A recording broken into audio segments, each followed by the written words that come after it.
Bonjour à tous. Bienvenue pour cette deuxième édition de The Place to Crowd, organisée par Financement Participatif France et MangoPay. Je suis Florence Dehoupou, je suis directrice de Financement Participatif France, qui est une association professionnelle qui fédère les acteurs et l'écosystème de la finance participative. Donc, on a 65 plateformes de crowdfunding en dons, prêts, investissements en capital, etc., qui sont membres de l'association, mais également des banques, des cabinets d'avocats, des prestataires de monnaie électronique, des robots advisors, des investisseurs, etc. Et donc, depuis 2012, Financement Participatif France mène des actions de lobbying pour faire évoluer la réglementation relative au financement participatif en collaboration avec les pouvoirs publics et les régulateurs, des actions de promotion et de pédagogie autour du crowdfunding, de déontologie et de partage de bonnes pratiques. Et puis également, nous facilitons le développement de l'écosystème via des offres de services mutualisées, des rencontres entre les acteurs de l'écosystème. Et donc, en partenariat avec MangoPay, et à défaut malheureusement de pouvoir organiser des rencontres physiques, on a entamé une série de webinaires dont la première session s'est tenue le 11 février dernier sur le thème de l'évolution et des nouveaux enjeux du crowdfunding. Et d'ailleurs, le replay est disponible. Et de la même manière, le webinaire de ce jour sera aussi disponible en replay. Alors, pour les autres aspects techniques, vous avez la possibilité, vous avez un chat sur le côté de votre écran. Et donc, vous avez la possibilité de dire bonjour, faire des commentaires via ce chat. Et vous avez surtout un onglet questions qui vous permet, comme son nom l'indique, de poser des questions. Donc, n'hésitez pas. On a prévu un temps à la fin des interventions pour faire un échange de questions-réponses avec les intervenants, sachant que vous avez aussi la possibilité de voter pour des questions. Donc, comme ça nous permet, nous, de sélectionner les questions qui sont les plus plébiscitées et donc de prioriser les questions auxquelles on répondra à la fin des interventions. Voilà pour les aspects techniques.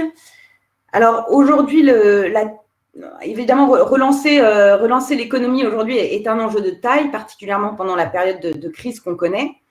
Et l'un des moyens identifiés pour permettre le rebond, c'est d'orienter l'épargne des particuliers vers les TPE-PME, vers le financement des TPE-PME. Et le financement participatif, en l'occurrence, est un moyen efficace et direct pour financer cette économie réelle. Donc, se pose la question des moyens fiscaux qui facilitent l'orientation de cette épargne, des freins qui peuvent être identifiés et des leviers qui pourraient être activés pour dynamiser un peu ce flux d'épargne vers les entreprises. C'est l'objet de ce webinaire, du webinaire de ce jour. Et avant de laisser la main à Charlie Perrault du Journal du Net pour animer les échanges et que je remercie chaleureusement, je passe la parole à Alexis Amar de MangoPay et je vous souhaite à tous un très bon webinaire. Bonjour à tous, merci beaucoup Florence pour l'intro, merci à tous d'être présents aujourd'hui.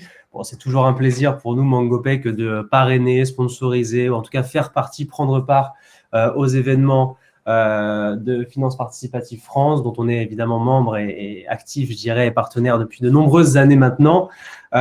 L'objectif aujourd'hui, je ne vais pas prendre beaucoup de temps, c'est simplement, pour ceux qui ne le sauraient pas encore, vous rappeler rapidement qui est MangoPay et quel est notre rôle au sein de l'écosystème du crowdfunding français, mais pas seulement. Donc, en quelques mots, MangoPay, c'est, je dirais, l'expert du paiement pour les plateformes de crowdfunding et les marketplaces, plus globalement appelé encaissement pour le compte de tiers, leader sur le marché européen. Donc, si vous voulez, ce qui est très important de retenir quant à MangoPay et à son positionnement sur le marché, c'est vraiment le fait que nous soyons aujourd'hui les seuls acteurs du paiement dédiés exclusivement à l'encaissement pour le compte de tiers, là où nos confrères vont adresser des besoins e-commerce assez globaux et de l'encaissement pour le compte de tiers en parallèle. Si vous voulez, la spécificité de MangoPay, c'est d'être né en 2013 et d'avoir toujours adressé un besoin exclusif, unique, celui de l'encaissement pour le compte de tiers. Et notre histoire, elle est très liée à celle du crowdfunding, puisque historiquement, on a démarré notre activité avec Litchi d'abord en 2009, puis est né MangoPay pour répondre aux besoins de Litchi, donc finalement, une plateforme, on va dire, de financement participatif, Et parmi nos premiers clients à qui on a vendu la solution de paiement MangoPay en 2013, Ulule, avec qui voilà, on a grandi, on a développé notre offre pour arriver, et pour vous donner là aussi quelques chiffres clés, je dirais, un renforcement de notre position en tant que leader sur ce marché-là pour aujourd'hui avoir à peu près 2500 clients répartis partout en Europe, donc de la marketplace et du crowdfunding. En quelques mots et les quelques chiffres clés concernant MangoPay, MangoPay, c'est 5,4 milliards d'euros de volume de transactions gérées sur 2020, un peu plus de 15 milliards depuis notre création en 2013. Parmi nos références majeures sur la partie crowdfunding, puisque comme je vous l'ai dit, c'est vraiment un segment historique pour nous et du coup, on est assez présent sur la place autour de cette table virtuelle, d'ailleurs, quelques-uns de nos partenaires. Donc, parmi nos clients les plus, je dirais, connus du grand public, Lendopolis, Anaxago, Mimiti, KissKissBankBank, Ulule, j'en ai évidemment parlé, Fundimo, Baltis Capital, par exemple, et j'en passe. Voilà, je ne peux pas tous les citer. Mipiz, qui est un acteur incontournable également de la place du crowdfunding en France. Donc voilà, pour vous donner les quelques infos clés par rapport à MangoPay, pour terminer vraiment très rapidement là-dessus, quelle est notre offre en 2 mots? On vous fournit, à vous, plateforme de crowdfunding, mais également Marketplace qui nous intéresse moins aujourd'hui, une solution de paiement, une techno qui permet d'automatiser la gestion des flux au travers de fonctionnalités dédiées, en bénéficiant de notre agrément bancaire vous permettant une totale mise en conformité. Je ne suis pas là pour vous vendre quoi que ce soit aujourd'hui, c'était simplement un petit rappel qui pourrait être utile à quelques-uns d'entre vous. Donc, je vais laisser la parole à Charlie, comme le disait Florence, et je vous remercie pour votre attention et vous souhaite un très bon événement. Merci Alexis. Bonjour à tous, je suis ravie de vous retrouver pour cette seconde édition. Organisée par Financement Participatif France. Et ce webinaire, nous allons cette fois parler effectivement du crowd equity et de la fiscalité, voilà, voir un petit peu quels sont aujourd'hui les enjeux. On va évoquer effectivement aussi la loi Pacte, ce que ça a changé, mais aussi évoquer tout ce qui peut être les freins, les obstacles à tout ce qu'il y a eu récemment. Et je vais tout de suite présenter donc les intervenants d'aujourd'hui. Donc Alexandre Toussaint, donc, qui est fondateur de Baltis Capital, qui est donc une plateforme de crowdfunding immobilier. Ensuite, nous avons donc Clément Francôme, CEO d'Utocat, une start-up qui facilite l'investissement dans les entreprises non cotées en bourse avec PEA, PEA-PME, CTO, et vos solutions sont toutes basées sur la blockchain. Et Fabien Reynaud, aussi avec nous, qui est investisseur en crowdfunding. Et enfin, Olivier Jeannoret, associé au cabinet Arsène Taxan, et vous êtes spécialisé dans la fiscalité patrimoniale. Merci déjà à tous d'avoir accepté de témoigner aujourd'hui, de nous donner un éclairage à chaque fois spécifique sur les différentes questions qu'on va aborder. Et je voulais déjà, pour commencer, quand même faire un petit... parler de quelques chiffres quand même, comme ça après on est débarrassé, notamment donc des chiffres qu'on a de la Banque de France. Alors les plus récents datent du troisième trimestre, c'est ça, 2020. On attend encore du dernier trimestre. Donc, sur le marché du non-coté, on sait qu'il connaît quand même une croissance significative depuis quelques années et puis qui intéresse beaucoup les particuliers.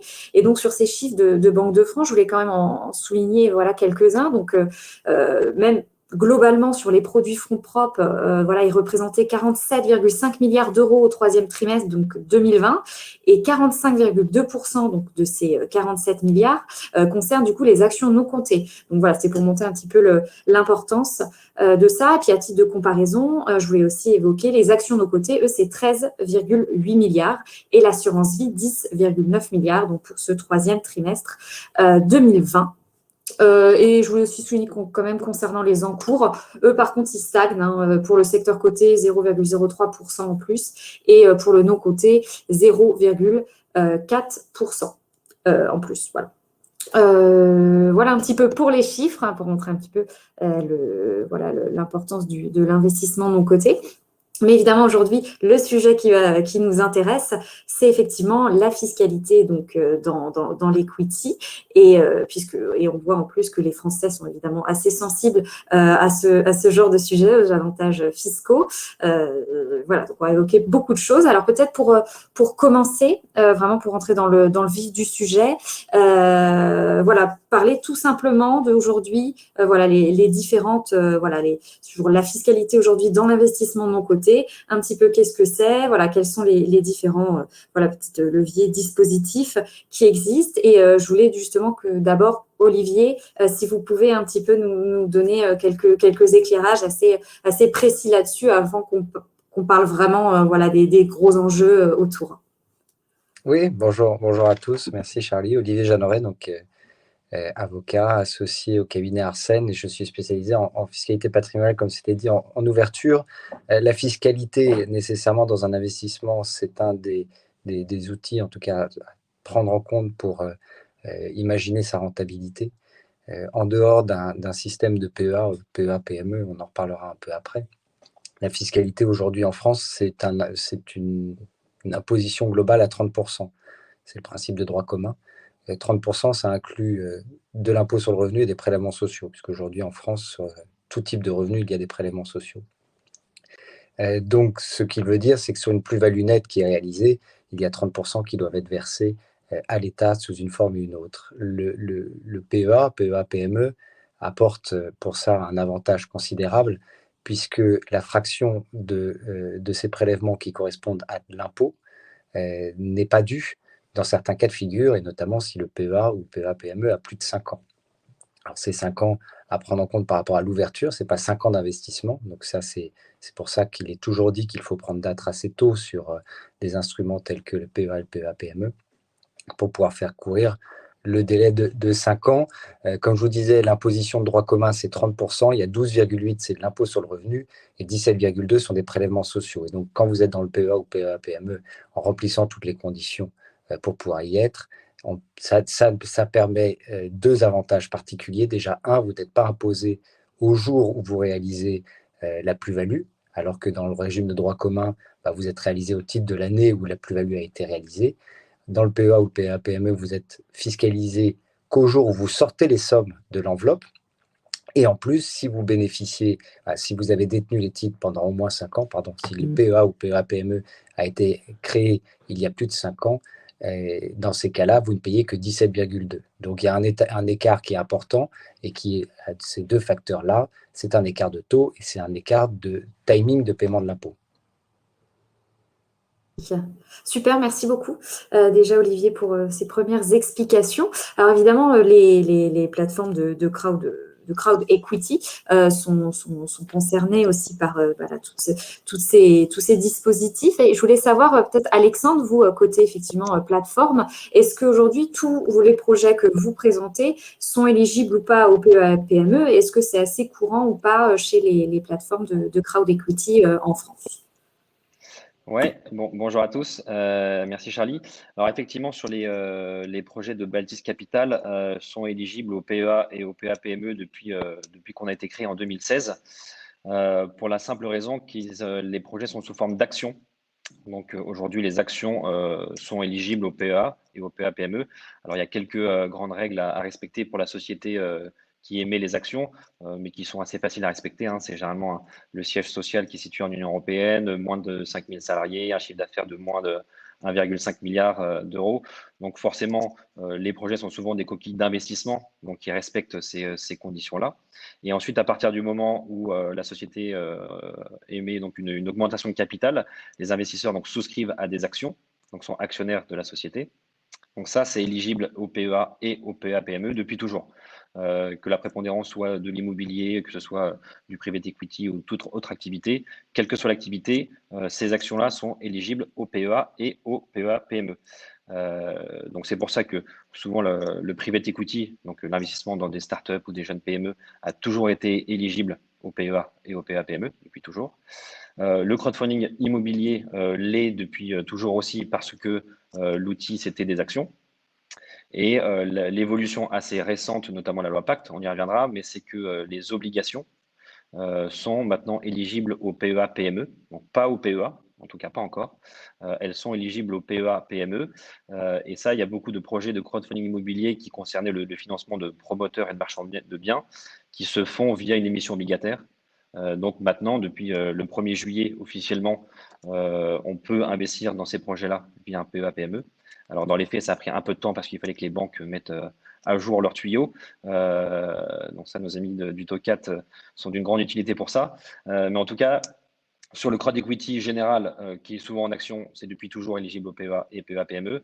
Le crowdfunding immobilier, ça a toujours été action, donc PEA-PME, et assez récemment, obligation, donc PEA-PME. Super, merci.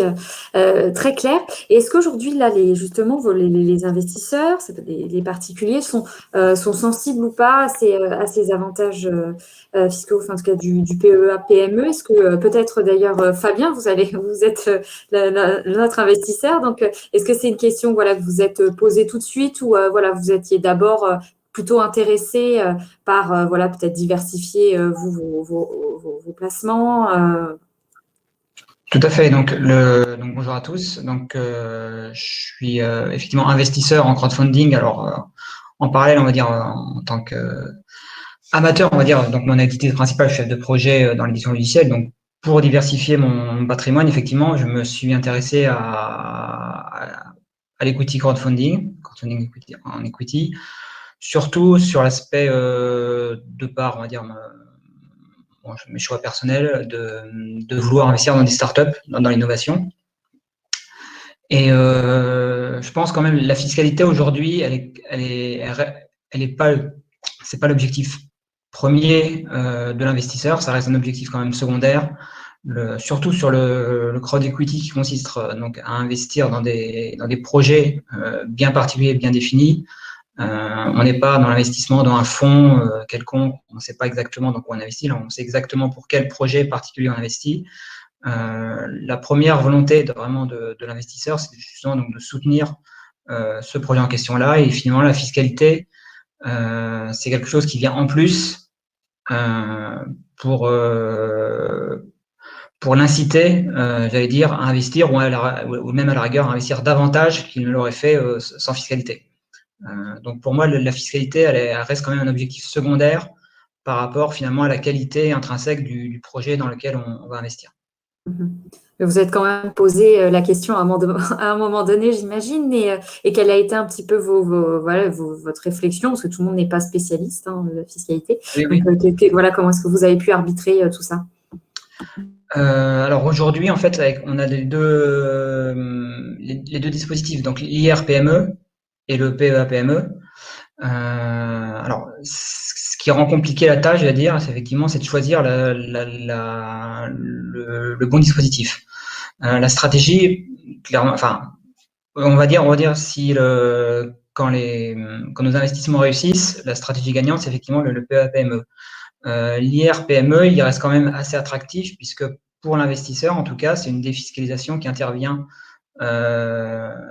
tout de suite l'année d'après, l'année suivante l'investissement, et qui est certaine que le projet je parle de projet donc d'investissement dans les startups typiquement, dans des TPE, PME, que le projet réussisse ou pas, la défiscalisation elle est certaine.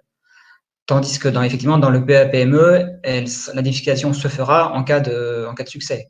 Et pour ma part, en tout cas, comme j'investis dans des startups, on sait qu'effectivement un grand nombre, ça fait partie du jeu, un grand nombre ne va pas réussir. Donc tout l'équilibre ou la stratégie, j'allais dire, à définir, pour moi, elle n'est pas, si je prends mon cas personnel, effectivement, elle est très difficile à définir puisque je sais pas dire a priori quelle sera la bonne stratégie entre défiscaliser tout de suite ou attendre potentiellement des potentielles plus-values que je pourrais défiscaliser peut-être. D'accord. Alors peut-être Olivier, justement, ce serait quoi cette meilleure stratégie comme Fabien le disait?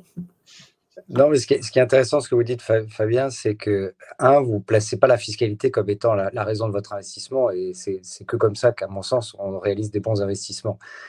Après, l'autre point qui est très juste aussi, c'est que l'IR-PME, c'est un peu court-termiste, il y a une certitude. c'est du management de risque, de la même façon, c'est l'avantage fiscal. Est-ce que vous voulez un avantage certain, mais minoré quelque part, parce que ça soit 18% ou 25% du montant investi, ça reste potentiellement limité, versus l'exonération de la plus-value sur la fraction impôt sur le revenu, qui, elle, est sans limite. Donc, nécessairement, ça dépend de la confiance qu'on a dans le projet et de l'horizon. C'est sûr que si c'est un horizon court terme versus un horizon long terme, l'horizon long terme est plus favorable au PEA-PME. D'autant plus si, comme vous l'aviez mentionné, la fiscalité n'est pas la raison de votre investissement. Normalement, ça détourne l'investisseur du mécanisme d'IR-PME pour favoriser celui du PEA. Ok, super, merci. Et peut-être, Alexandre, vous, côté plateforme, encore une fois, est-ce que c'est un sujet qui est régulièrement évoqué par les investisseurs sur votre plateforme? Est-ce qu'il y a des questions qui se posent ou c'est pas non plus un sujet de grand intérêt? Pour eux, c'est vraiment trouver d'abord le projet qui leur correspond. Ouais, bah alors nous, c'est un sujet presque quotidien. On a beaucoup d'investisseurs qui sont fiscophobes. Ça, c'est quand même incroyable. Ils commencent leur mail en disant je suis désolé, je suis fiscophobe, je déteste payer de la fiscalité, quoi. Donc, ça, on sait que le français aime bien, en tout cas, optimiser sa fiscalité. Par contre, là, je rejoins Fabien et Olivier, c'est que pour moi, la fiscalité ou la carotte fiscale ne doit pas être du tout la motivation numéro une. Ça peut même biaiser, je trouve, une décision d'investissement, d'investir uniquement parce que c'est un produit qui défiscalise. Certes, ça peut rentrer dans la balance, mais en tout cas, ça ne doit pas être le critère numéro un. Donc, l'objectif numéro un, c'est choisir un projet qui nous correspond, qui correspond à nos convictions, qui correspond à nos stratégies de temps, de montage et autres. Et ensuite, si la fiscalité, on peut l'adoucir ou l'optimiser, tant mieux. Donc, c'est vrai que le crowd equity, notamment dans l'immobilier, on peut d'abord choisir un projet et ensuite, maintenant, loger ces titres dans un PEA ou PEA-PME. Donc, c'est sûr qu'on a aussi, entre guillemets, cet avantage fiscal. Donc, nous, c'est un sujet, voilà, pour répondre à ta question, Charlie, très quotidien, parce que les investisseurs aiment bien investir dans un projet qui leur ressemble et s'ils peuvent additionner ça à une optimisation fiscale, ça leur correspond très bien, quoi. Mais il y a aussi un fort effort de pédagogie à faire, parce que entre les fiscophobes et les complètement non avertis, nous, chez Baltis, par exemple, on se force à conseiller nos investisseurs en disant, au fait, est-ce que vous avez un PEA? Est-ce que vous avez un PEA-PME?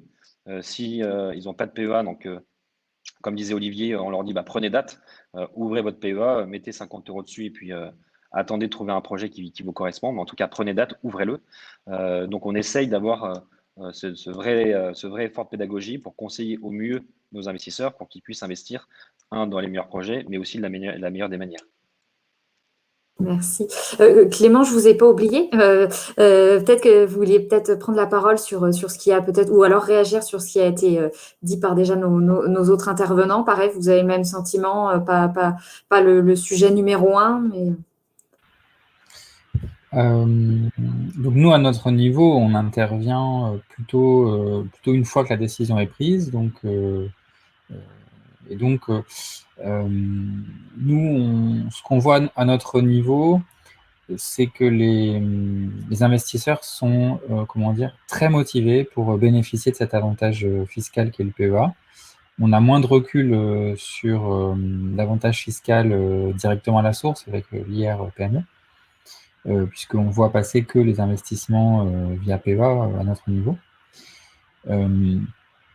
Donc, on sent que ce sont alors pour nous, c'est des utilisateurs, donc des investisseurs pour la salle ici présente, qui sont très motivés pour bénéficier de cet avantage. On sent qu'ils ont l'habitude que ce soit, on va dire, administrativement compliqué. Donc, nous, on sent que voilà, il y a de l'engouement, il y a un besoin.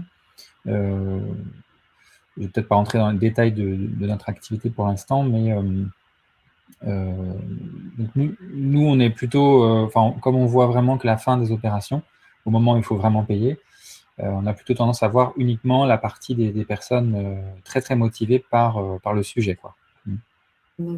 Pas le même public, effectivement. Oui, je voulais maintenant évoquer avec vous un deuxième gros morceau, on va dire, qui a été donc la loi Pacte, entrée en vigueur en 2019 et qui a changé quand même, qui a apporté pas mal de changements sur le PEA, PEA-PME. On ne va pas tous les énumérer ici, mais effectivement, rehaussement du plafond PEA-PME à 225 000 et surtout, ce qui nous intéresse quand même aujourd'hui, l'élargissement des titres qui peuvent être aujourd'hui hébergés dans un PEA PME, ça concerne effectivement directement les plateformes de crowdfunding. Alexandre en a un peu parlé justement. Et est-ce que ça a permis, cette loi Pacte, en gros, de démocratiser un petit peu déjà ce sujet ou pas d'investissement côté, des avantages fiscaux qui vont avec. Vous, Alexandre, depuis, est-ce que vous avez vu un grand changement là maintenant, puisqu'on a un peu de recul? Un grand changement, non, parce que on a assez peu d'investisseurs, je pense, qui sont aussi connectés aux évolutions de la loi Pacte. C'est quand même nous des investisseurs particuliers qui sont pas trop à jour. Donc après, on a essayé de faire pas mal de communication dans la presse pour expliquer qu'il y avait eu des évolutions et qui vont quand même dans le bon sens, avec des plafonds qui augmentent, avec des frais qui diminuent. Donc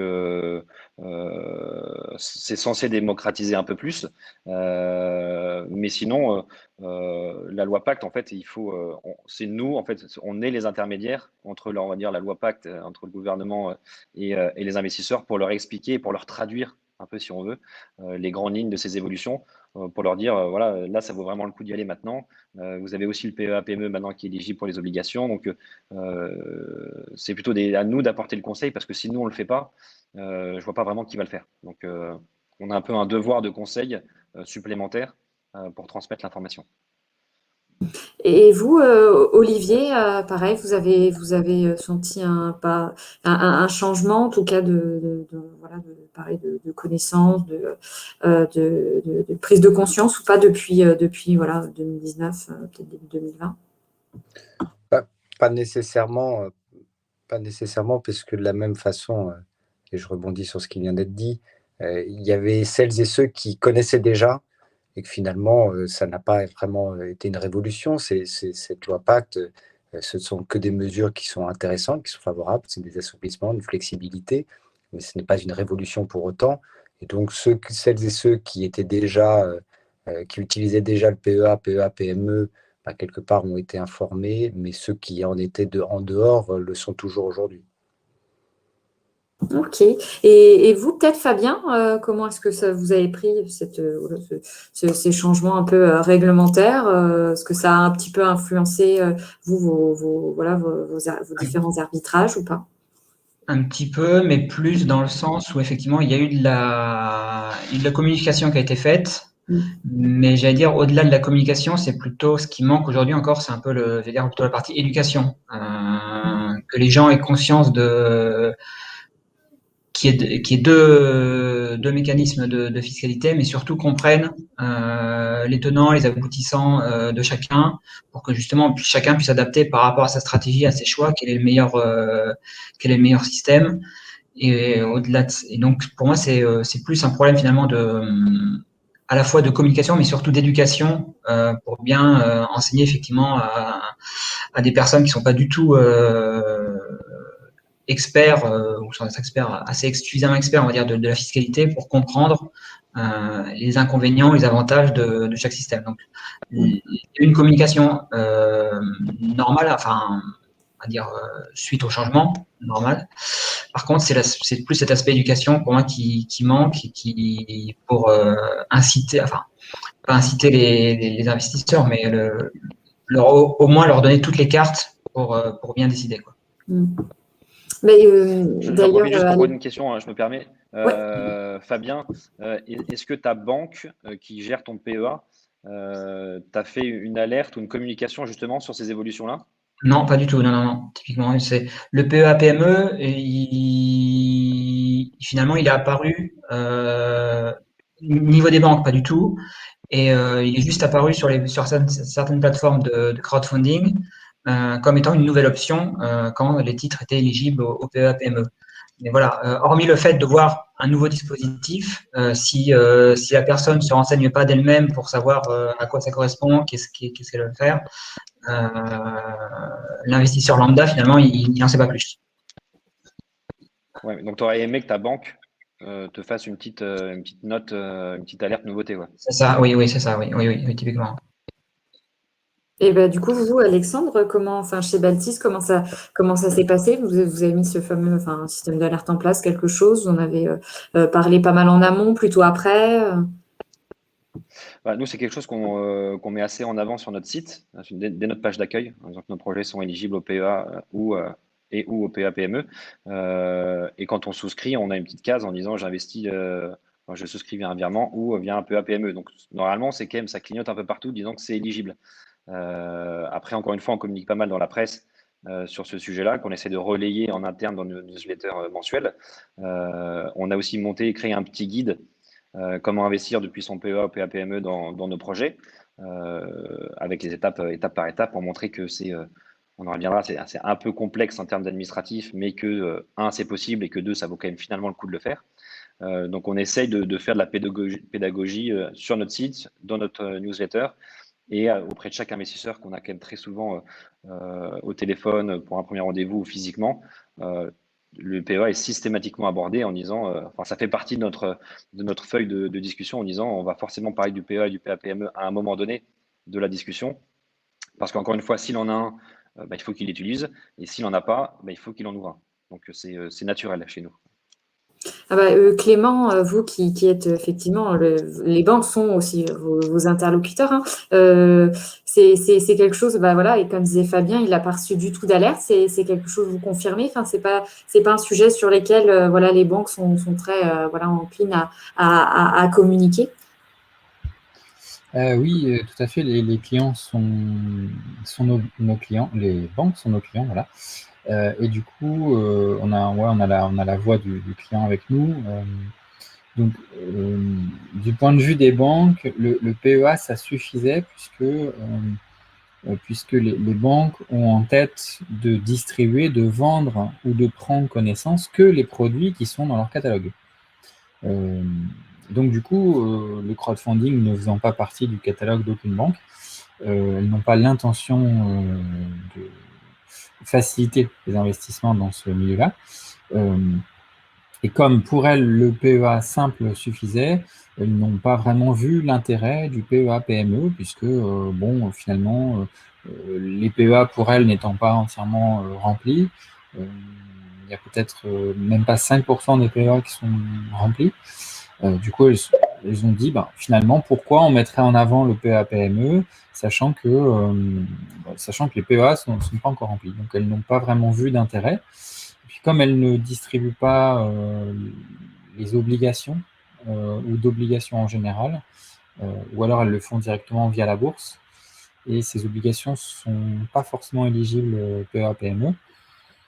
Voilà, donc pour elles, ça les concernait pas plus que ça. Donc, je pense que ça fait partie des raisons pour lesquelles ils n'ont pas trop communiqué. Et puis, la tendance pour les banques, c'est plutôt de mettre en avant l'assurance vie, plus que le PEA PME, puisque dedans, elles peuvent tisser des partenariats plus larges avec des acteurs plus grands. Ça leur permet d'être plus rentable, puisque l'assurance vie est un sujet plus rentable pour elles, malheureusement pour le PEA du coup. Et vous travaillez aussi avec certaines plateformes de crowdfunding. Est-ce qu'elles, justement, vous remarquez vraiment la différence dans la communication? Alexandre nous disait que c'était quelque chose qui apparaissait déjà en page d'accueil. Est-ce que vous remarquez effectivement plus de pédagogie et de communication de la part des plateformes plutôt comparé aux banques? J'ai, pour faire simple, deux types de plateformes, celles qui ont un certain âge, 5 ans et plus, et puis celles qui sont un peu plus jeunes. Donc, si je généralise, bien qu'évidemment, il y a toujours des exceptions, vu la centaine de plateformes qui existent, les plus jeunes plateformes ont tendance à mettre en avant le PEA PME, parce qu'elles peuvent s'en servir comme outil de différenciation, ou alors parce qu'elles ont juste envie que ce soit vraiment très très optimal.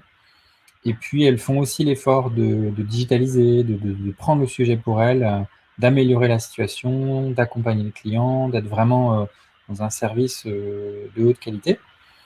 alors que les plateformes plus anciennes ont fait face aux fortes réticences des banques pour l'usage de leur PEA dans le cadre des opérations de crowdfunding. Elles ont un peu évangélisé la place, on va dire, et se sont peut-être un petit peu échaudées ou essoufflées. Et donc, elles ont tendance à moins promouvoir le PA ou le PA-PME à date, en tout cas pas forcément en pleine page ou pas forcément en direct, notamment parce qu'elles se retrouvent un petit peu à faire du conseil fiscal ou financier, ce qui n'est pas dans leur agrément. Et donc, ça les embête vraiment de devoir expliquer à leurs clients qu'est-ce que le PA-PME, parce qu'elles ne sont pas spécialement habilitées à en parler. Donc, pour toutes ces raisons, finalement, certaines plateformes font l'effort de bien mettre en avant ce produit et d'autres moins pour toutes les raisons que j'ai citées. Effectivement, peut-être Alexandre préciser, si vous pouvez peut-être préciser voilà, que toutes les plateformes ne sont pas, effectivement, n'ont pas cet agrément de conseil en investissement, il en existe plusieurs. Voilà. Ouais, alors déjà pour revenir à ce que disait Clément, en tant qu'expérience à deux niveaux. Alors déjà moi à titre personnel où j'ai déjà investi dans des projets, dans des projets qui étaient en action donc sur des plateformes. Moi mon PEA il est à la banque au CIC, qui est l'un des partenaires donc du TOCAT. Et c'est vrai que quand je souscris à titre personnel dans un projet via mon PEA grâce à UTOCAT, donc qui permet de connecter l'investisseur, la plateforme et la banque, ça prend 3 minutes. J'upload les documents, je les signe en ligne et effectivement en 3 minutes c'est fait. Donc grosse satisfaction personnelle parce que j'ai la chance d'être au CIC et parce que le CIC est déjà partenaire du TOCAT. Donc j'espère que les autres banques vont se connecter aussi. Et ensuite en tant que plateforme, donc une fois que l'investisseur il a rempli ses informations sur UTOCAT, sur Catalyseur, la plateforme elle fait un premier check. Donc c'est à dire que moi si Fabien fait une souscription sur un projet de Baltis, je reçois les informations, je reçois les documents, je les relis, je les contrôle, je vérifie les informations, je signe en 3 minutes aussi, via DocuSign aussi, et c'est parti. Donc ça veut dire que ça peut être très facile et très simple de souscrire, autant pour l'investisseur que la plateforme. Alors je ne sais pas comment ça se passe concrètement au niveau de la banque, mais que j'imagine que c'est quasiment aussi simple pour elle. Elle va recevoir une alerte en disant Monsieur Fabien a signé, la plateforme Baltis a signé, est-ce que vous pouvez faire un check et ensuite vous envoyer les fonds, quoi. Donc c'est devenu très simple, enfin ça devient très simple avec certaines banques. Donc logiquement, ça devrait démocratiser l'investissement à travers son PEA ou son PEA-PME. Ok, super, merci. Voilà, c'est bien plus clair. Je voulais venir maintenant aussi quand même aux freins qui existent aujourd'hui, tout un petit peu, et puis effectivement les évolutions qu'on peut imaginer, envisager. Et on commençait à y toucher du doigt là. Voilà, Alexandre, quand vous parliez que vous là, ça vous prenait 3 minutes, mais c'est pas forcément le cas partout. Et d'ailleurs, un des freins, et notamment la dématérialisation, la digitalisation, tout ce process. Alors, on va dire qu'aujourd'hui, il est très peu, ou voire pas du tout digitalisé, en tout cas. Peut-être Clément, je voulais que vous nous expliquiez un petit peu en quoi aujourd'hui, c'est pas le mot d'ordre, la dématérialisation, et en même temps présenter peut-être, ça fait un peu instant promo, mais en même temps, vous êtes un des rares acteurs à le faire en France, montrer qui est UTOCAT et en quoi justement vous venez faciliter tout ça. Ouais, merci l'instant promo.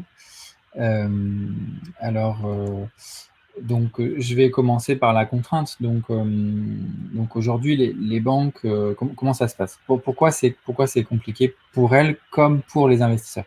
L'investisseur, s'engage, il investit, et puis maintenant, en gros, il s'agit de faire le virement, quoi. Donc, il se dirige vers son point de contact habituel, qui est normalement son banquier. Donc, il va le voir parfois même physiquement, hein. Je vais mettre, je sais pas, 5 000 € dans Baltis Capital.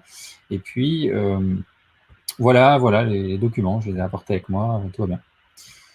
Et puis finalement, le banquier, déjà, première chose qu'il va demander, c'est quel est le code ISIN de cet investissement. Donc là, si vous êtes comme moi à l'époque, un code ISIN, ça ne vous parle pas. Un code ISIN, ça veut dire quel est le code de votre société cotée en bourse. Donc, évidemment, il n'y en a pas, puisqu'on est dans une société qui n'est pas cotée en bourse. Donc déjà, Premier problème, il faut déjà avoir compris que ça voulait dire que c'était coté, mais qu'en fait, on n'est pas dans une société cotée. Donc déjà, voilà, ça démarre plutôt mal. Bon, une fois qu'on a compris que ce n'est pas la procédure habituelle, bon, le banquier n'est pas bien à l'aise avec ce genre d'opération en général, donc il va chercher un peu de documentation et puis voilà. Et puis il la fournit au client directement parce que n'étant pas à l'aise, il ne sait pas vraiment comment remplir les formulaires internes de la banque. Pour lui, c'est un peu stressant, donc voilà, il est confié au client. Donc le client se prend sa ramette de papier puis il va chez lui. Il remplit comme bon lui semble. Des fois, il y a des choses qu'il ne comprend pas, donc il ne remplit pas en se disant c'est pas grave. Il est confié au banquier et puis le banquier relit comme il peut parce qu'il n'est pas habitué. Et puis, bon, il a survolé rapidement parce qu'il ne sait pas vraiment ce qu'il faut mettre. Donc, il le prend et puis il le donne à ce qu'on appelle un middle office. Donc, un middle office, c'est un service qui est dédié à savoir si la bonne signature a été mise au bon endroit, sur le bon papier, la bonne date, voilà, et que ça apparaît correct, ce qui est en train d'être fait. Les documents du middle office, il les prend et il les donne enfin au back office. Donc là, généralement, c'est une entité centrale dans la banque. Il y en a un pour le pays entier. Donc, il prend les documents et là, par contre, ils vont vraiment les lire. Ça veut dire que tous ceux d'avant l'ont pas tout à fait lu. Et là, il y a une vraie vérification réglementaire pour être sûr que tout est bien conforme. Et c'est à ce moment-là qu'on va se rendre compte qu'il manque un document, une signature, que finalement, le document est mal rempli, c'était le nom de madame, en fait, c'est monsieur qui investit. Voilà, il y a une incohérence, on va dire, métier. Eh ben, ils prennent la liasse de papier et hop, là, par la poste, et c'est reparti. Donc, vous imaginez bien que ça peut prendre du temps. Bon, donc ça, c'était avant, ou en tout cas maintenant dans la plupart des banques. Donc nous, aujourd'hui, les banques qu'on a le droit de citer, c'est CIC, Banque Transatlantique. Nous avons 3 Crédit Agricole, Crédit Agricole Nord-de-France, Aquitaine et Languedoc. Voilà. On a Caisse d'épargne Hauts-de-France également. Donc tout le CIC et toute la Banque Transatlantique. Voilà. Donc qu'est-ce qui se passe avec notre système? Donc, en fait, nous, on va reprendre la procédure actuelle et l'entreprise signe un document, l'investisseur aussi. Alors là, ils sont guidés, c'est-à-dire qu'ils savent exactement qu'est-ce qu'on doit mettre à quel endroit. Parce que notre formulaire est plutôt simple, on le remplit et puis toutes les cases sont remplies comme il faut. Notre logiciel va faire en sorte que tout ça soit correct et dans les bonnes cases de chaque banque. Parce que chaque banque a ses standards. Il faut comprendre que les banques, ce n'est pas standard. Chaque banque a son standard, sa façon de remplir le document, sa façon de signer, sa façon de mettre des petites lignes en plus ou en moins. Donc nous, notre système vous permet de ne pas avoir à vous préoccuper de ça, vous investisseurs, ou vous plateforme, ou vous entreprise. Et donc notre système va très simplement vous montrer que ce dont vous avez besoin. Une fois que vous remplissez tout, on sait que ça va être bon de notre côté, parce qu'on sait exactement ce qui est attendu derrière dans le back-office, celui qui va vraiment faire le contrôle. Et si j'en reviens à l'étape d'Alexandre tout à l'heure, qui se demandait un petit peu ce qui se passait quand ça arrivait dans le back-office reçoit une alerte, voilà, le client a signé, l'entreprise a signé. Nous, on a un système qui détecte où est-ce qu'on en est dans le parcours interne et qu'est-ce qui reste à faire. Et puis, le système catalyseur va dire, voilà, il faut maintenant qu'on a passé toutes les étapes, il faut faire le virement. Donc, en interne, ils sont guidés pour savoir qu'est-ce qu'il faut faire ensuite. Donc, le virement part, l'entreprise reçoit le virement, et puis après, elle est sollicitée une dernière fois pour un dernier document réglementaire, qui est la lettre d'attestation de possession des titres. Et une fois qu'elle est fournie à la banque clôture le dossier. Donc, nous, aujourd'hui, pour vous faire une idée, donc on gère 1700 investisseurs, on a 1500 conseillers bancaires connectés à la solution, 1005 entreprises qui sont utilisatrices, et nous venons de célébrer notre 100 millionième d'euros traité via Catalyseur. Donc l'idée ici, c'est on voit l'engouement parce qu'on a noté une augmentation de volume de 30% en ce moment. Je pense que la période est particulièrement favorable par rapport à d'habitude. On pourrait croire qu'avec le Covid, ça ralentit un petit peu. Finalement, quand c'est digital, on a l'impression que ça a quand même une forte accélération. Donc, grâce à nous, les banquiers gagnent en moyenne 78% de leur temps. C'est-à-dire que tout le temps de relance, d'incompréhension, il est éliminé. Il ne reste plus que le temps d'expertise, et c'est tout. Donc, on gagne du temps en interne, on gagne du temps aussi en énervement, et surtout, on va gagner en délai, parce que tous ces dossiers-là, ça peut durer jusqu'à 2 mois, parfois 6 mois. On parle en mois, pas en secondes. Et avec notre système, comme l'a dit justement Alexandre, bien on parle en minutes. Voilà. Et donc, clôturer un dossier, chez nous, ça se compte en minutes. Notre record actuel de bout en bout, c'est 23 minutes, pour vous faire une idée. Voilà. Ouais, juste une précision aussi, quand tu dis que la banque, elle gagne 78% de temps, il faudrait qu'on fasse la statistique aussi pour les sociétés émettrices. C'est incroyable, hein. C'est-à-dire que moi, quand un investisseur souscrit depuis son PEA, la banque m'envoie donc une attestation en recommandé. Donc, faut que je me déplace à la poste. Enfin, soit je suis là, tant mieux, soit je suis pas là, il faut que j'aille à la poste, ensuite chercher le recommandé. Je l'ouvre, je le remplis à la main, je le tamponne, je le signe, et ensuite je suis censé le renvoyer en recommandé aussi. Bon, il s'avère que moi je l'envoie en courrier simple et ça marche très bien. Et souvent le courrier peut se perdre parce que c'est pas arrivé dans le bon service de la bonne banque. Souvent les banques ont des services communs pour le traitement des PEA qui sont dans des voilà un peu paumés. Donc parfois les courriers se perdent. Et alors là, si jamais le courrier se perd avant qu'ils arrivent à refaire partir une attestation en recommandé encore une fois, que j'aille rechercher à la poste, ainsi de suite, ça peut prendre effectivement des semaines, voire des mois, comme disait Clément, quoi. Donc c'est sûr que moi, dès que je vois un client qui veut souscrire depuis son PEA et qui me dit, au fait, mon PEA, il est au CIC, ah bah, je me dis, génial, ça va me prendre 3 minutes et je sais que ça va marcher en plus, quoi. Ça va prendre 3 minutes pour le client, 3 minutes pour moi, 3 minutes pour l'investisseur, donc pour la banque, donc en 10 minutes, montre en main, c'est réglé pour tout le monde.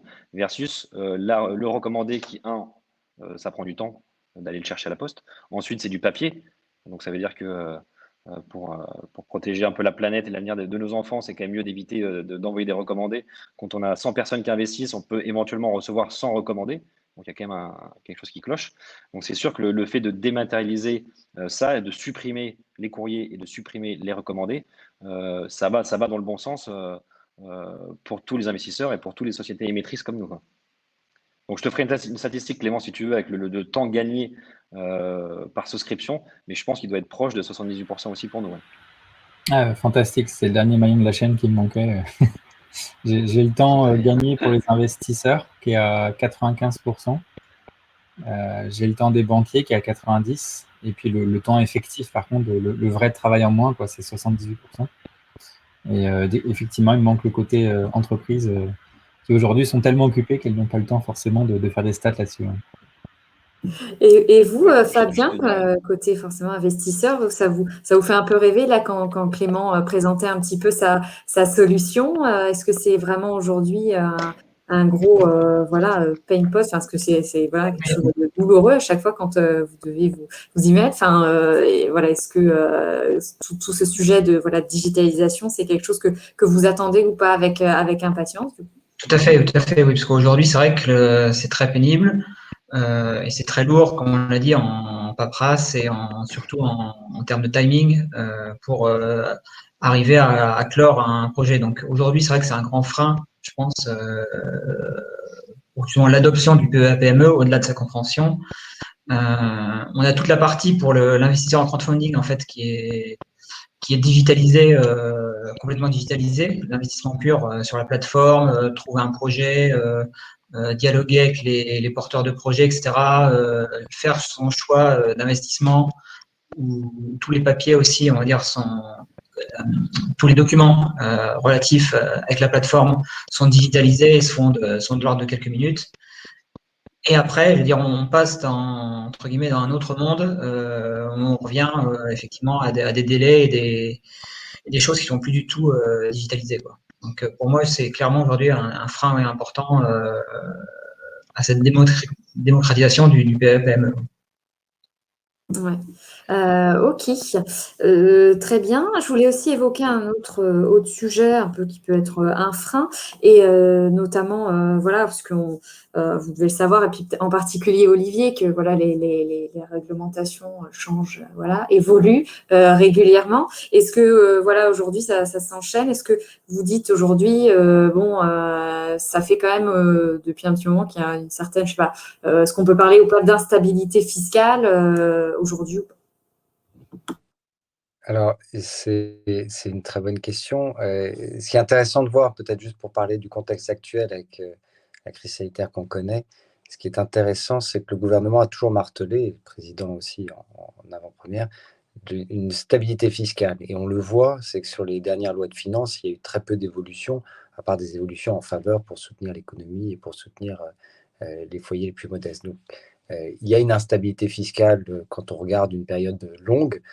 Quand on regarde à court terme, pour l'instant, on est plutôt sur une stabilité. On peut imaginer en revanche qu'une élection présidentielle est toujours de nature à rebattre un peu les cartes.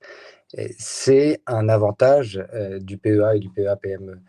On en parlait en introduction sur l'avantage fiscal qui est celui de l'exonération d'une quote-part, mais comme on parle d'un outil qui est assez pérenne, fiscalement parlant, celui-ci est aussi intéressant parce que s'il y a des évolutions de la fiscalité sur les plus-values, pour prendre que cet exemple-là, via le PME, on nettoie cette instabilité fiscale. Alors après, il y a l'instabilité sur les prélèvements sociaux. On voit que ces prélèvements sont à 17,2 aujourd'hui. Ils étaient à 15,5 il y a quelques années. Et si on remonte dans le passé, on atterrit à zéro.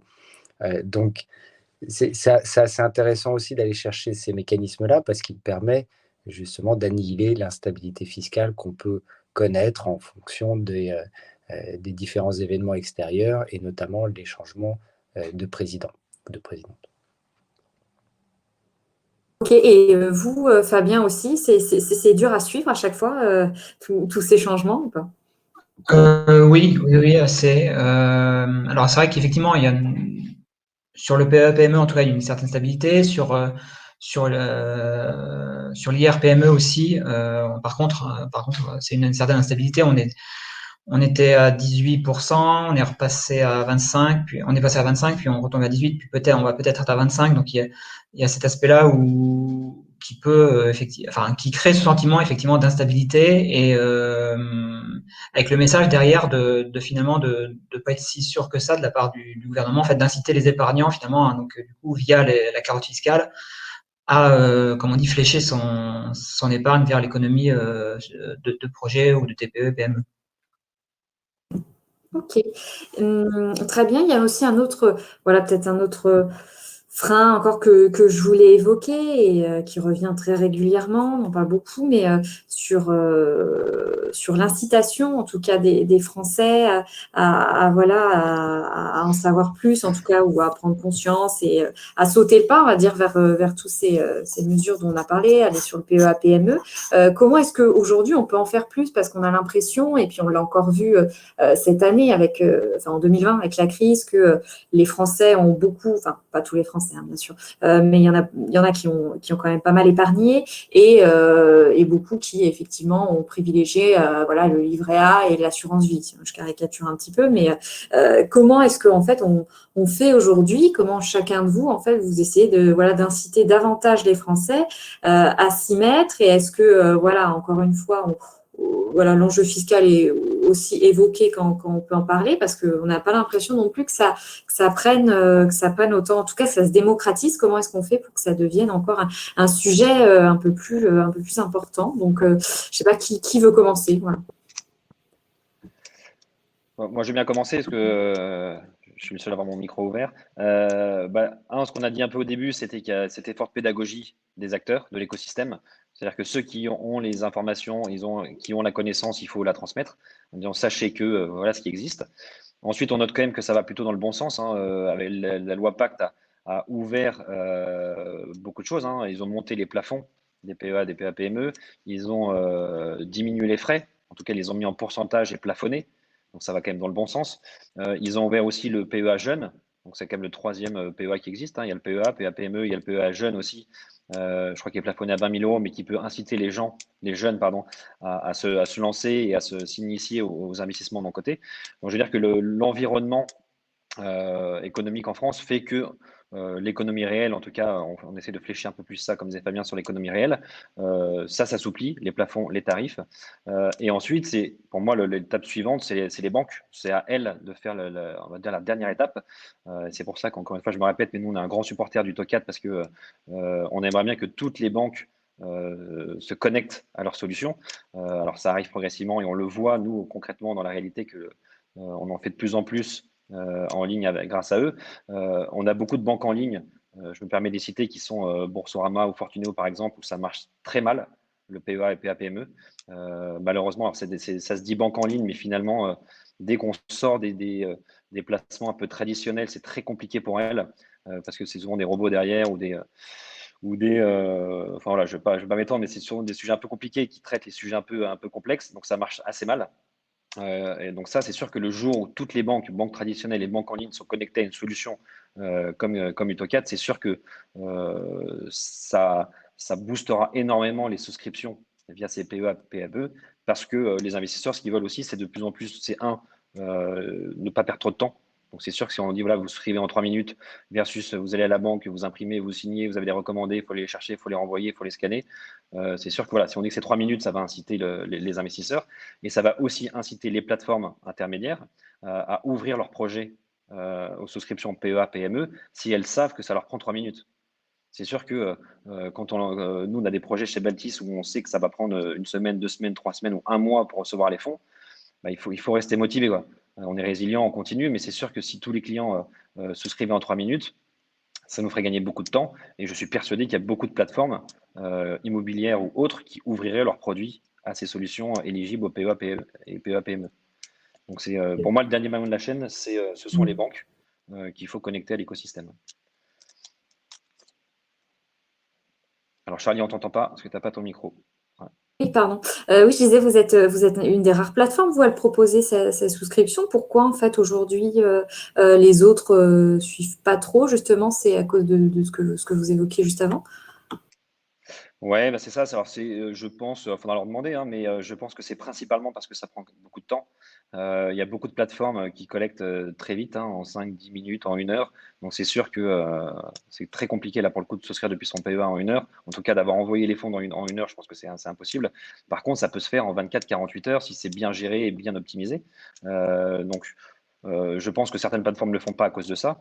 Il y a aussi des plateformes qui ne le font pas parce qu'elles n'ont pas besoin. Ça veut dire qu'elles collectent tellement vite qu'elles se disent bah, pourquoi je dirais ouvrir à quelque chose de compliqué avec des attestations, de la documentation, des mails, etc., me connecter sur une plateforme externe, etc. Donc, en fait, elles ne voient pas trop l'intérêt.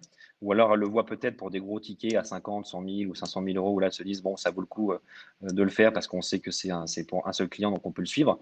Mais en tout cas, faire de la masse PEA, c'est sûr qu'il faut avoir en tête que la collecte, officiellement, elle peut durer jusqu'à 1 mois ou 1 mois et demi, le temps de recevoir l'intégralité des virements. Donc, c'est vraiment un frein de temps. Pour moi, c'est le seul sujet.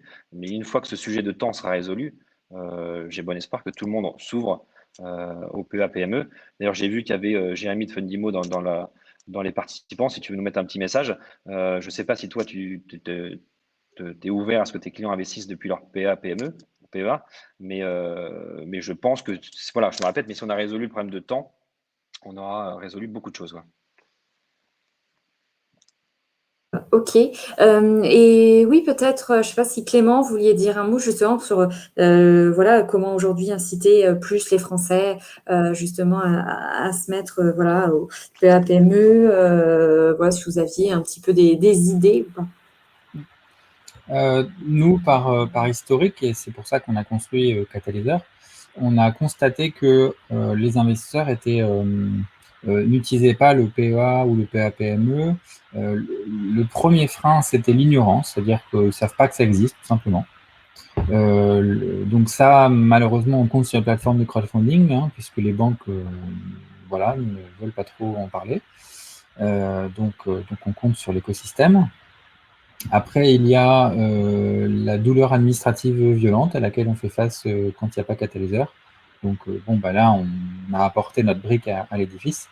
Et enfin, il y a les frais, puisque chez Boursorama, par exemple, c'est eux qui ont la palme d'or, c'est 500 € de frais, quoi. Voilà. C'est eux les plus chers. Du coup, quand vous investissez 100 €, bon, ben, 500, c'est un peu dissuasif quand même. Bon, sur le dernier point, la loi Pacte est passée par là. Il y a eu un plafonnement qui a été mis en œuvre à 1,2% du montant. Donc, il y a encore débat sur est-ce que ça fait encore trop 1,2%. Mais bon, en tout cas, déjà, ça permet aux petites sommes de quand même aller dans le PEA. Donc, vu qu'on a adressé à peu près tous les sujets qui étaient des freins vraiment bloquants pour le PEA, il ne reste plus qu'à faire prendre conscience que le PEA existe et ça permettra de diffuser ces pratiques. Nous, on a remarqué qu'il existe plusieurs façons de faire. Bon, c'est vrai que généralement, c'est au moment où on investit que c'est bien d'avoir l'info, quoi. Donc, forcément, les plateformes sont bien placées pour en parler.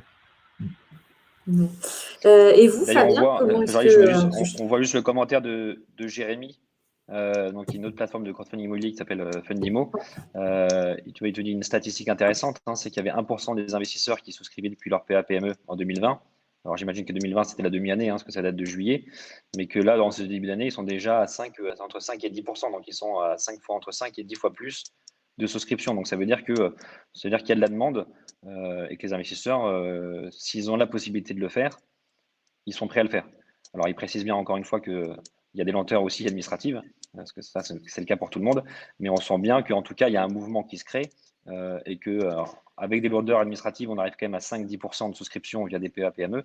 Donc, on peut estimer que le jour où il y a moins de lourdeurs administratives, on puisse passer à 30%, 40% ou même 50% via des PA-PME. Ouais. Hop, ouais. Ok, très bien. Et ouais, bonne réponse. Peut-être Fabien, vous, genre, comment est-ce que peut-être d'ailleurs dans votre entourage, vous êtes peut-être un des seuls à avoir sauté le pas. Est-ce que vous, voilà, comment est-ce que vous, je sais pas si vous en parlez aussi autour de vous et comment est-ce que, pareil, un peu la même question, mais comment est-ce que on peut aujourd'hui inciter les Français voilà, à en savoir plus déjà. Effectivement, on a ce sujet de l'ignorance, mais comment effectivement les inciter à sauter le pas? Sur le PEA-PME, effectivement, alors on a les deux objectifs, on va dire, démocratiser, on va dire, l'investissement sur le PEA-PME, enfin le PEA-PME, et aussi cette volonté de démocratiser l'investissement dans des projets entrepreneuriaux, TPE, PME, start-up. Et je pense que les deux justement peuvent se nourrir l'un de l'autre. Démocratiser donc l'investissement dans des projets en disant qu'effectivement après l'investissement il y a aussi cette carotte fiscale, cet avantage fiscal qui est présent avec le PEA-PME, et de l'autre aussi via plus des communications bancaires ou via les plateformes de crowdfunding, via la connaissance, on va dire, ou la pédagogie à faire autour du PEA-PME. Dire qu'il existe aussi, donc ça permet donc d'investir dans du non-côté, le PEA pour le côté et donc du coup le PEA-PME pour le non-côté. Les deux, je pense, peuvent justement se nourrir l'un de l'autre pour avoir une plus grande démocratisation globale. Si ce n'est qu'effectivement aujourd'hui, comme on l'a dit, il y a quand même ces freins importants-là sur le PEA-PME, de l'administratif, du temps et du temps engagé et des frais qui sont associés à ce mécanisme-là. Ok, super, merci. Et peut-être pour terminer un peu ce webinaire, j'ai une question assez vaste, mais peut-être voilà sur les évolutions. En tout cas, c'est quoi votre peut-être un petit peu vos vœux. Voilà, qu'est-ce que vous espérez voir évoluer en termes justement fiscalité pour le non-côté dans les mois, années à venir. Est-ce qu'il y a des choses vraiment des points bloquants qu'on pourrait enlever facilement selon vous, que c'est un petit peu vos vœux. Ouais, moi j'ai bien commencé. Moi, mon vœu, ce serait que dans 6 mois, j'ouvre les échos et je vois Utocat connecté à 100% des banques françaises. Donc là, ça veut dire que tout le monde peut souscrire en 3 minutes. Et peut-être que l'évolution encore après, c'est que la souscription PEA ou PA-PME puisse être entièrement à la main de l'investisseur. C'est-à-dire qu'alors il doit finalement passer par des filtres qui valident les cases de manière assez automatique, mais que lui puisse mettre ses documents en ligne, qu'ils soient lus et screenés par des robots, par autres, et qu'ensuite, si tout va bien, il clique sur envoyer l'argent et ça envoie l'argent. Qu'il n'y ait pas besoin d'avoir un relais humain qui peut parfois freiner ces souscriptions-là. Et il y a beaucoup d'investissements qu'on peut faire seul dans son coin et de manière autonome. Alors le PEA-PME est quand même assez réglementé, donc il faut quand même être peut-être un peu plus de contrôle, mais je suis assez persuadé qu'on pourrait le faire quasiment de manière autonome depuis son espace bancaire, par exemple, en mettant ses documents et ensuite qu'on ait un peu plus la main et qu'on ne soit pas dépendant d'une personne physique, en tout cas. Clément, mis à part effectivement être connecté à toutes les banques françaises. Nous, de notre côté, notre idée, c'est d'être au service de ceux qui ont envie d'investir. Donc, certes, il y a le PEA, le PEA-PME, le PEA jeune. Sachez qu'il y a aussi le plan épargne retraite désormais, dans lequel nous, on peut loger des titres non cotés. La petite particularité, c'est que si jamais vous avez des revenus qui sont assez élevés, donc par exemple 30% ou disons 45%, vous pouvez effacer vos revenus à ce moment-là, mettre de l'argent dans le PER, et puis investir, par exemple, chez Baltis Capital directement. Et puis quand vous aurez fait de la plus-value, vous en disposerez soit à la retraite sous forme d'argent, soit vous pourrez réinvestir à nouveau. Donc, l'avantage du PER, qui est assez mince par rapport au PEA, il ne faut pas se leurrer, c'est l'effacement immédiat de vos revenus. C'est-à-dire que si une année, vous avez trop de revenus, la question du PER peut se poser éventuellement. Et donc, on a le plaisir de vous annoncer que vous êtes les premiers à être au courant qu'on peut mettre des titres non cotés dans le PER. Et seul Crédit Agricole le fait à date. Donc, notre objectif, c'est que tous les outils pour faciliter l'investissement soient vraiment dans les mains des clients finaux. Nous, comme le sait Alexandre, c'est un formulaire, on clique, on dit, ben voilà, je veux mon PEA, je veux mon PER, ou peut-être qu'à l'avenir, il y aura l'assurance vie. On clique sur l'enveloppe fiscale que l'on veut, et puis hop, voilà, c'est fini, tous les papiers sont remplis, puis on peut investir en direct. Notre objectif, c'est que vraiment les investisseurs puissent s'affranchir de toutes ces contraintes administratives, se focaliser sur la sélection de dans quoi ils vont investir, et puis que toute cette partie administrative disparaisse, quoi. Ok, ben en tout cas, merci pour l'info sur le PER. Fabien, vous, qu'est-ce que vous aimeriez, je ne sais pas, pareil, quel verrou vous aimeriez voir sauter ou quelle modification vous aimeriez voir apporter Je rejoins Alexandre complètement sur l'aspect digitalisation. Donc aujourd'hui, hormis l'aspect fiscalisation, fiscalité, l'investissement qu'on fait, que ça soit du crowdfunding IMO, du crowdlending, du crowd equity, on sait le faire depuis derrière son écran en quelques minutes. Avec signature digitalisée, etc. Pas de papier, donc du coup c'est rapide, pas de paperasse, et en termes de temps, on y gagne. Donc effectivement, pour moi, le vœu, ce serait effectivement cet aspect complètement digitalisé et pour l'investisseur, en tout cas, masquer cet aspect des différents acteurs intervenants qui peuvent intervenir via le PEA-PME. Masquer cet aspect-là, effectivement, qui, pour l'investisseur, en fait, veut juste avoir une ligne de plus dans son PEA-PME. Et l'autre point, j'allais dire, c'est sur l'aspect, on en a parlé en début, simplification des dispositifs liés à la fiscalité entre l'IR-PME et le PEA-PME. Donc aujourd'hui, comme disait, l'investisseur lambda, il ne sait pas nécessairement quelle est la bonne stratégie, quelle est la plus adaptée.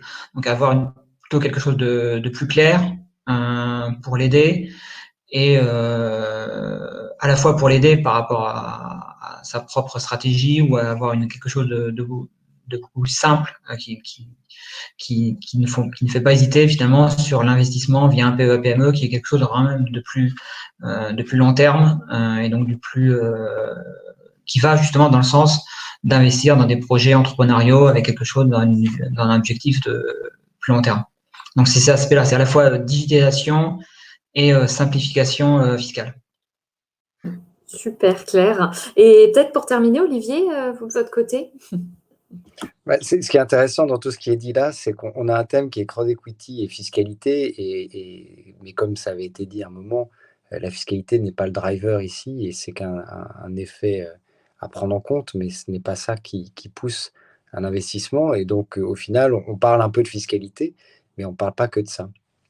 Si j'essaye de conclure plutôt sur la fiscalité, puisque c'est mon domaine, on voit que la loi Pacte a donné un certain nombre de flexibilité, mais on a donné un certain nombre de flexibilité un instrument qui était extrêmement rigide.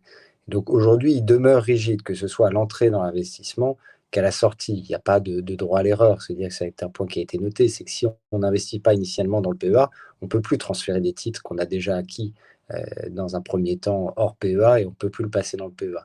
De la même façon, à la sortie du PEA, il y a souvent, et ça arrive souvent dans des opérations de cession, qu'on n'obtienne pas le prix de cession.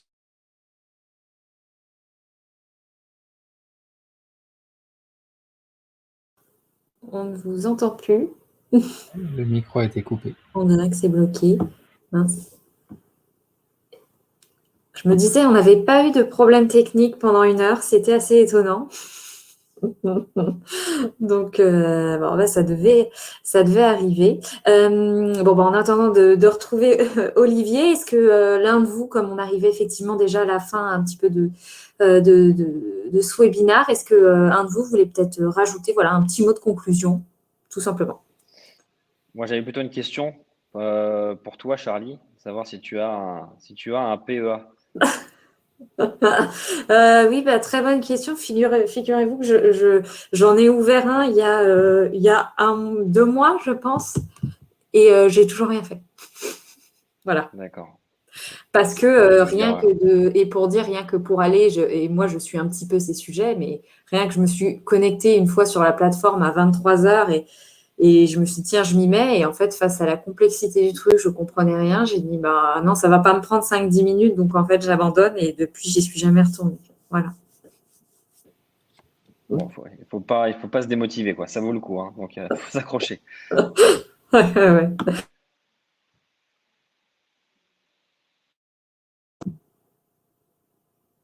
Non. Apparemment, non. Bon, écoute. Ah si, vous nous entendez bien, Olivier? Oui, pardon, je vous entendais depuis le début et je ne sais pas, je suis navré d'avoir été le premier couac du webinaire d'aujourd'hui.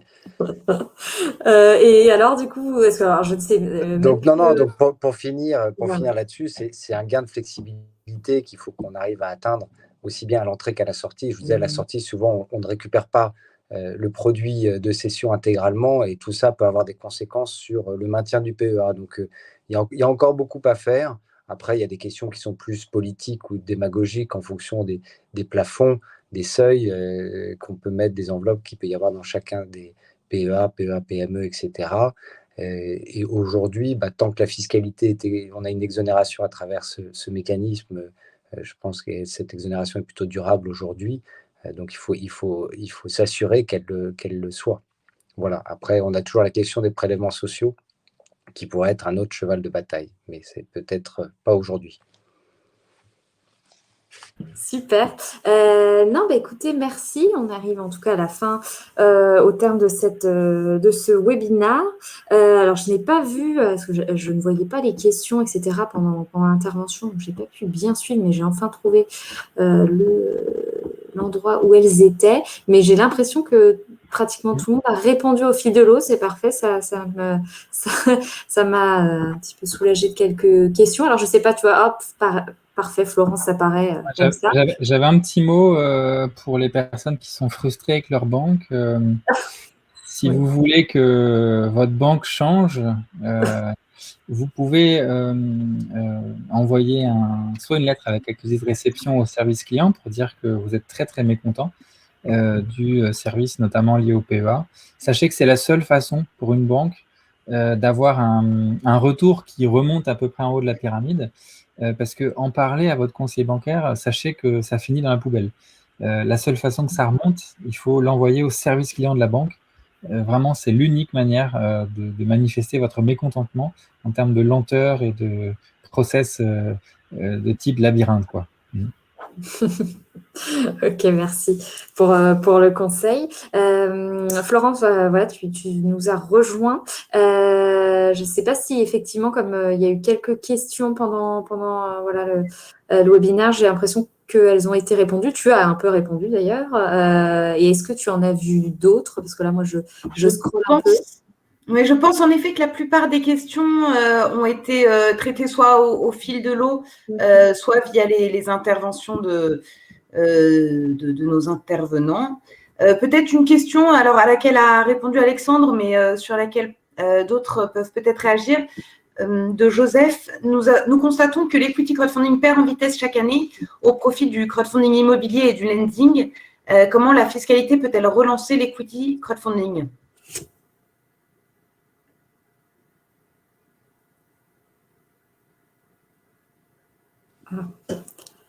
J'ai pas le sentiment, pardon pour essayer de rebondir, j'ai pas le sentiment que ça soit une question de fiscalité. C'est plutôt une question de produit et d'attirance, d'appétence des personnes sur ces produits-là. La fiscalité aujourd'hui, en tout cas via le PEA, est assez réduite déjà. Oui, et ce que j'ai répondu aussi dans la question, c'est que quand on investit via son PEA ou son PEA-PME, on ne peut pas bénéficier de la réduction d'impôt. On ne peut pas cumuler les deux. Donc, ce qui veut dire qu'en fait, si vous investissez dans une start-up, par exemple, via votre PEA, vous n'aurez pas cette réduction de 25%. Oui, c'est bien à choisir. Il faut choisir défiscalisation à l'entrée ou à la sortie, comme l'a précisé Fabien. Alors, ce que j'expliquais aussi en commentaire d'une autre question, mais qui rejoint un peu celle-ci, c'est que la demande de prorogation de la défiscalisation de l'IRPME à 25% au lieu de 18% actuellement a été faite donc en fin 2020 et donc on devrait passer dans les prochaines semaines à une défiscalisation à hauteur de 25%, ce qui pourrait être un petit pouce à l'investissement, mais ce sera sans doute pas suffisant. On l'a vu, ça a été le cas entre août et décembre 2020, et ça n'a pas permis de faire exploser non plus l'investissement sur les plateformes de financement participatif. Mais néanmoins, c'est une incitation qui peut être avantageuse et qui peut pousser au déclic sur certains investisseurs. Je rejoins effectivement ce qu'a dit Olivier tout à l'heure sur l'aspect pourquoi le crowd equity était un petit peu en baisse par rapport aux autres types d'investissements. C'est vrai que pour l'investisseur, ça reste quand même le projet qui va driver l'investissement. La fiscalité, finalement, comme je disais tout à l'heure, n'est que un objectif second. Et pour moi, c'est plus peut-être peut-être dû à la crise, effectivement, sur des projets encore toujours très risqués avec la crise, le risque est d'autant plus présent, ce qui a fait que les épargnants sont moins tournés sur ces projets-là. Après, il y a effectivement il y a eu un grand boom effectivement du crowdfunding côté immobilier. Là, ça rejoint plus aussi l'aspect, je veux dire, culturel des épargnants français d'investir dans la pierre. Donc il y a un peu on retrouve un peu la version risque de l'épargnant français en voulant choisir davantage des types d'investissement effectivement du prêt, du crowdlending ou de l'immobilier pur, et donc du coup un peu moins de projets d'equity avec quelque chose qui a un objectif plus long terme. De notre côté, de notre point de vue, sur la différence entre ces deux investissements, c'est que l'investissement en equity est souvent plus rentable, donc on gagne plus d'argent. C'est aussi un peu plus porteur de sens parce qu'on est vraiment, entre guillemets, embarqué dans le projet, parce que si le projet réussit, on aura une rentabilité intéressante. S'il ne réussit pas, on aura une rentabilité pas très élevée, voire on perd de l'argent. Je pense qu'il y a cette notion de risque ou d'incertitude concernant la performance qui fait qu'il y a une préférence vers le lending, parce qu'au moins en lending, on sait à peu près dans quoi on s'embarque, et peut-être que le lending est plus facile à comprendre ou à comparer, parce que en France, l'achat de la résidence principale, c'est l'investissement principal de tous les Français, enfin d'une très très large majorité. Et donc, qui dit investissement immobilier dit un crédit, dit on est habitué un petit peu aux effets d'une dette, tandis que l'investissement en action est quand même moins monnaie courante. Donc, il y a cet aspect culturel habituel et aussi lié à ce qu'on fait habituellement. Nos parents ont une maison, on achète une maison un jour, etc. Et donc, c'est déjà plus aventureux d'aller dans le côté action. Et puis, il y a des difficultés aussi de mettre en valeur des projets avec des fortes incertitudes. Et en plus de ça, la réglementation financière française est quand même très dissuasive pour les projets à risque, alors que malheureusement, c'est ça dont on a besoin en France pour l'économie réelle, la relancer ou tout simplement la lancer tout court. Donc, c'est la réglementation aussi, malheureusement, qui vient contraindre tout ça. Pour rejoindre ce que dit Clément, et ce que disait Fabien aussi, c'est vrai qu'il y a une vraie aversion au risque et des réels warnings auprès des investisseurs qui sont établis par la réglementation qui ne facilitent pas non plus. Enfin, on a une éducation financière en France qui n'est pas terrible. On le voit au Royaume-Uni. Il y a beaucoup plus de... Comment dire enfin, il y a une pédagogie autour de l'investissement financier qui est beaucoup, qui est bien réel, et une incitation aussi qui est bien réelle, dans le sens où investir dans une PME innovante au Royaume-Uni, c'est 50% de défiscalisation, donc c'est forcément des avantages fiscaux qui, je pense, séduisent les investisseurs. Là où on est un petit peu plus frileux en France. Néanmoins, l'investissement en capital en 2020 a quand même pas mal augmenté. L'année dernière, il a augmenté de 46%, en passant à 57 millions d'euros collectés versus 39 millions l'année précédente. Donc, il y a une explosion du crowdfunding immobilier, c'est évident, mais c'est pas tellement au détriment d'autres secteurs qui continuent d'évoluer aussi.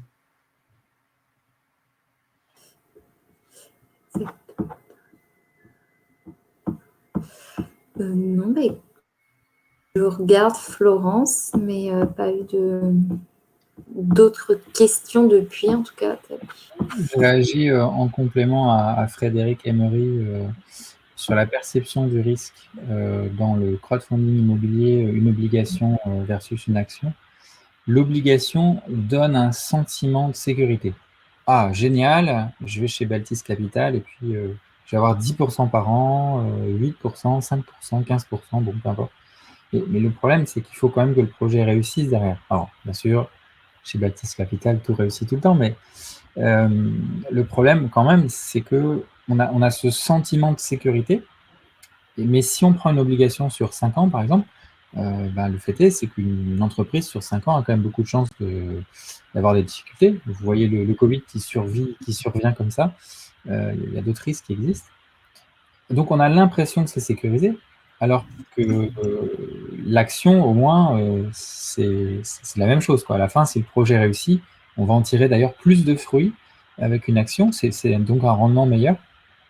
Et donc, c'est un peu, c'est un peu le fait qu'on ne soit pas habitué au sujet obligataire versus action qui fait qu'on a cette perception de risque qui n'est pas la même. Donc, vraisemblablement, nous, de notre côté, on voit bien les obligations continuer à se développer très lourdement de par la culture actuellement c'est plus simple de démarrer par des obligations parce qu'on a l'impression que c'est moins risqué.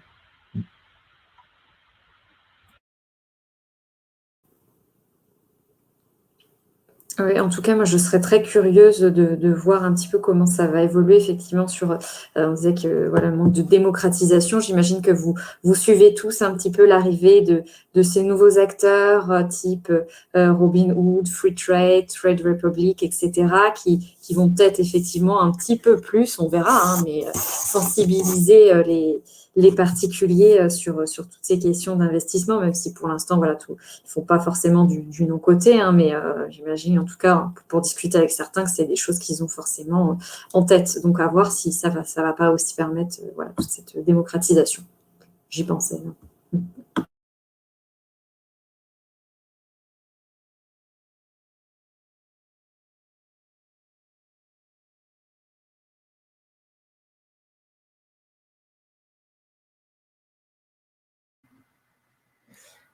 Charlie, je n'ai pas repéré d'autres questions. Est-ce que de ton côté, tu as vu Non, je refaisais un petit check là et non, pas eu rien de nouveau.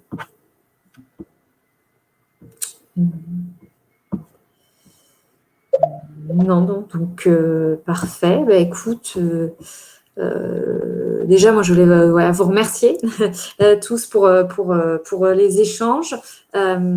C'était hyper clair, malgré que le sujet ne soit pas très simple. Merci encore pour votre temps. Et puis, Florence, peut-être que je te laisse le mot de la conclusion. Très bien, merci Charlie. Merci à tous pour vos interventions. C'était passionnant.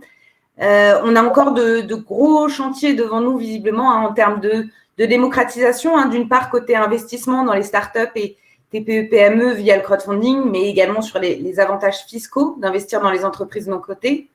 Et on l'a vu, le PEA-PME peut être un vrai booster de l'investissement, notamment depuis la loi Pacte et son ouverture, qui a ouvert le PEA-PME aux obligations, aux mini-bons et aux titres participatifs aussi, intermédiés par les plateformes.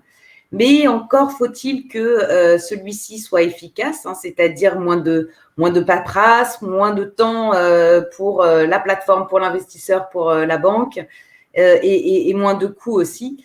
Donc c'est des chantiers sur lesquels Financement Participatif France travaille évidemment, aux côtés du TOCAT notamment, pour à la fois faire connaître la solution UTOCAT aux plateformes qui sont membres de l'association, et puis dans une moindre mesure auprès des banques, et puis pour aller vers plus de digitalisation, ce qui répondrait aux pratiques des plateformes de crowdfunding qui sont des outils 100% digitaux, évidemment. Merci en tout cas à tous pour vos participations. Et ce webinaire sera disponible en replay. On vous tiendra informé dès que ce sera possible. Je vous remercie à tous et puis je vous souhaite une très bonne soirée. Merci beaucoup, Florence. Merci, au revoir. Merci, au revoir.